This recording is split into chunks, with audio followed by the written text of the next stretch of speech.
Someone asked me in a comment about how do I use the environment, especially when it comes to random encounters and in gaming. So I'm going to do a whole series of environment and use of the environment.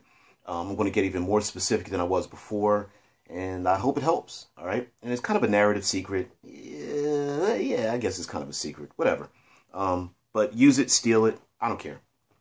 All right, so I'm going to start these out with the three rules of the environment: foreshadow, choice, and the effects. Foreshadow. Foreshadowing is, and this can be very metagamed as well. Foreshadowing is letting the players know directly or indirectly what the effects would be if they're if they encounter the effects of the environment, right? So a foreshadow could be dark storm clouds on the horizon. A foreshadow could be the frigid winds blowing from the north are growing stronger. Foreshadow could be as you're in this dark and shadowed town filled with thieves and cutthroats. The city streets are filled with the feces of horses and animals, mud from the rains that have pelted this area, and it's just muddy and just hard to walk through these city streets. Letting the players know if they're down in a sewer system and it just smells and terrible and there's very little place to walk. You have to walk ankle deep in the muck, in the mud and the filth, and it just smells terrible. Foreshadow these things. Sometimes you don't need to foreshadow. Are the players climbing a cliff? Yes. Well, if you're climbing a cliff face, and then some orcs are flying on wyverns or manticores, and they come after the players. Well, the players know that they're on the cliffside. That's kind of an environment that they know that, I can't dodge to the left and right and jump out, off the cliff and hope that I'm going to survive or whatever. Okay. So foreshadow the event, foreshadow the weather. You can foreshadow things that have nothing to do with the weather. So festivals, crowds in the open market, guards walking around, farm animals being herded into the city, those kind of things, so that the players know that there's something in the environment. They're going into an old keep, and the old wooden steps creak and moan from years of being exposed to the elements. And as the players walk in and step on the wooden floor, one of the planks falls away into the darkness as you quickly step back, right? So don't give them a roll. You just say, okay, you walk, boom, one of the planks falls through. Maybe they're crossing across a gorge, and you have one of those rickety old rope and wood slat bridges that goes across, and a couple of the slats are broken and hanging and dangling because it's been in disrepair for so many years. Now the players get ready to walk across. They're taking it real slow. Oh, hey, the heavy dwarf, his foot goes through, but you quickly pull your foot up. Now you're like, okay, the players now know what the hell's going on. Choice. Choice means that the players can decide to put themselves into that environment or not, right? So, do I decide to climb up the cliff? Do I decide to go across the rickety old bridge? Do I decide to go down into the sewers? Do I decide to walk out into the pouring rain? Do I decide to walk through the swamp with the thick mud and muck and everything like that? Now, of course, game master, you're playing the game and you're just like, well, look, guys, you gotta climb up the cliff. I mean, that's the whole point of the game. But choice just means that they allowing the players to come up with options to maybe mitigate the effects and allow them to do that, right? So if one of the players, the mage, has a fly spell, but the other players are climbing up the cliff, okay, then you have to start to adjudicate. Hey, can the wizard carry all of us up there? I mean, it's not his strength. We can all tie ourselves with a rope. Is it the strength of his spell? Then you're gonna have to go, okay, well, let's adjudicate this. I'll say that the strength that you can push and pull with your spell is equal to your level. So you can only carry as much, let's say you're 7th level, so you can only carry as much, you can only pull with the strength of flight equal to a strength of 7. And then, your player's like, well, my wizard strength is 12. Why can't I lift 12? Well, no, you can lift 12 if you're on the ground. And you kind of have to adjudicate some of that kind of stuff, right? Do the whole tensor's floating disc. Well, I'll fly and lift up the rest of them on a tensor's floating disc or whatever. But then you're like, okay, well, the cliff face is like several hundred feet in the air. Are you sure you want to do that? Yes. If there's a possibility of enemies, and there's enemies flying around on pterodactyls and wyverns, they will attack you. The player characters will not be able to dodge, giving them that choice. And then, of course, lastly, is the effects of the environment. So understanding that depending on their choices, what effects the environment will have. Usually, I'm not one for all or nothing, right?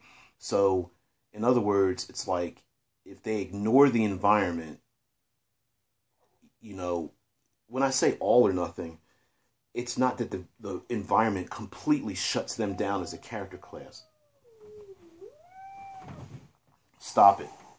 It's not that they get shut down as a character class, but it's the fact that they are, for example, let's say the characters are in a muddy street filled with feces and it is a gunk and people are just throwing out, buckets of grime and old veggies out into the road, and this is a nasty place. No one cares what's going on here, and they get into a fight with some dark stalkers or whatever. Well, the dark stalkers confront the player characters and they attack from rooftops, right? The player characters decide, well, we're going to stand in the street and defend the innocent family that lives in this Shadow Guild town. So you can make this choice as a game master to say, okay, well, listen, if you just all out attack, right, you're going to be at disadvantage in melee combat because you can't. Against ranged combat, because you can't run, you can't move or anything, right?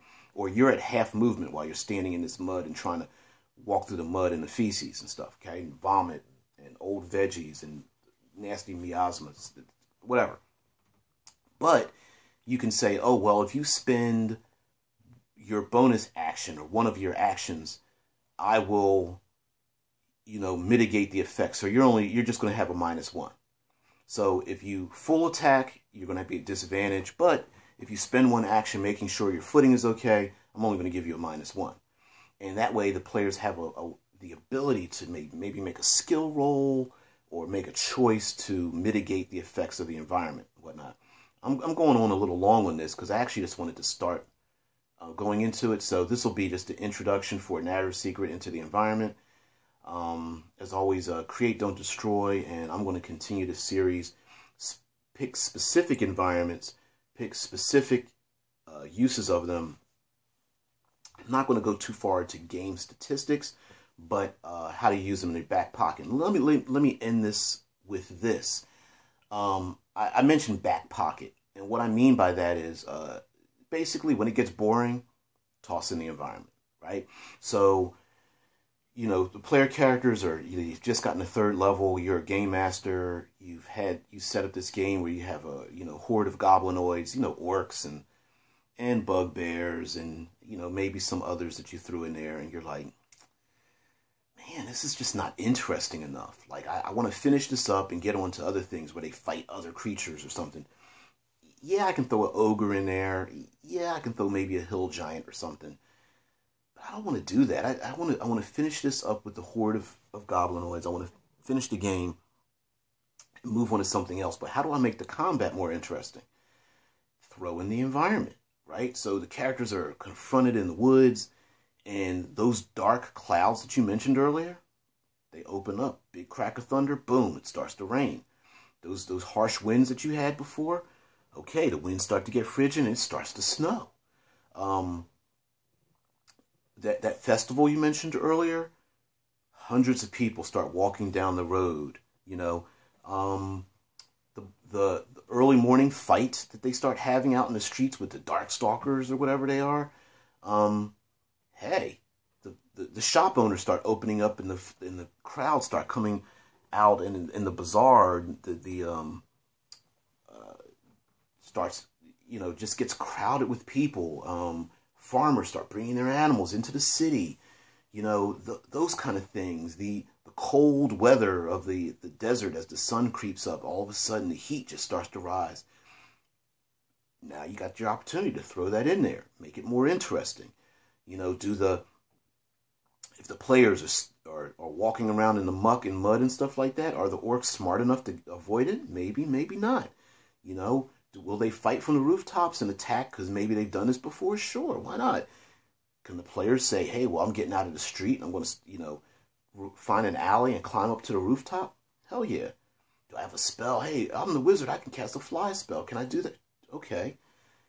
Just come up with new and interesting ideas. Maybe the barbarians, like, I'm going to stay in the street, have my friends, you know, draw attacks from the range, and I'm going to, you know, fight in the streets because this is where I'm good at, you know, close combat. Well, heck yeah, because now you've drawn them out. Hey, can I make an intimidation roll or a charisma roll to challenge them to come into the same environment that I am? Yeah, of course you can. Hey, I'm gonna sneak up on one of the people shooting a crossbow, and I'm gonna push him off the roof and push him down into the mud. Okay, go ahead, go for it. Toss him down there, trip his ass. Who cares? Hey, monk, you're gonna kick, you know, do a back kick and kick him in the back of the head and knock him down into the mud, and then, you know, suffocate him, stand on his face. Use all those things. So anyway, this is a video about Narrative Secret that will go into other videos about a series of using the environment. So thank you very much for listening, for watching, whatever have you, for subscribing. And it's DBJ. I hope the hell these darn things upload. It's starting to piss me the hell off. Anyway, as always, create, don't destroy, and I'm out. Thanks, guys.